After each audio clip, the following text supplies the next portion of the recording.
पश्चिम बंगाल की ममता सरकार में मंत्री रहे पार्थ चटर्जी के करीबी अर्पिता मुखर्जी के ठिकानों पर ईडी ने छापेमारी में करोड़ों रुपए कैश और गहने बरामद किए हैं। ऐसे में आपके दिमाग में ये सवाल जरूर आ रहा होगा कि ईडी जब्त किए गए इतने सारे रुपयों और प्रॉपर्टी का करती क्या है। तो चलिए हम आपको विस्तार से बताते हैं कि जब्त किए गए रुपए और गहने आखिर जाते कहाँ हैं।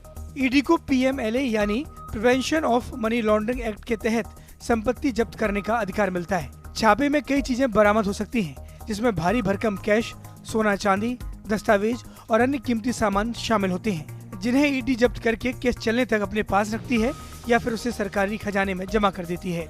सबसे पहले जान लीजिए कि जमा किए गए कैश का होता क्या है। जब्त किए गए कैश का पंचनामा बनाया जाता है और ईडी इन रुपयों को केंद्र सरकार के बैंक खाते में जमा करा देती है।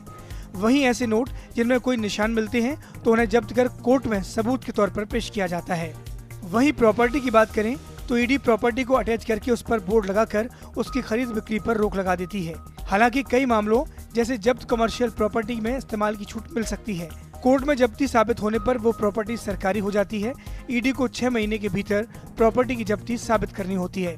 जब्त सोना चांदी गहनों का पंचनामा बनाया जाता है। पंचनामा में जब्त गहनों की पूरी जानकारी होती है। जब्त सोने चांदी को सरकारी भंडारगृह में जमा किया जाता है और कोर्ट में जब्ती साबित होने पर इस पर सरकार का नियंत्रण हो जाता है। हालांकि ईडी जो संपत्ति जब्त करती है उस पर आखिरी फैसला कोर्ट करता है। मुकदमा शुरू होने पर जब्त किए गए सामान को सबूत के तौर पर कोर्ट में पेश किया जाता है और अगर ईडी ये साबित कर देती है कि जब्त की गई प्रॉपर्टी अवैध है तो उसे सरकारी खजाने में जमा करा दिया जाता है और अगर ईडी जब्ती साबित नहीं कर पाती है तो संबंधित व्यक्ति को वो संपत्ति लौटा दी जाती है।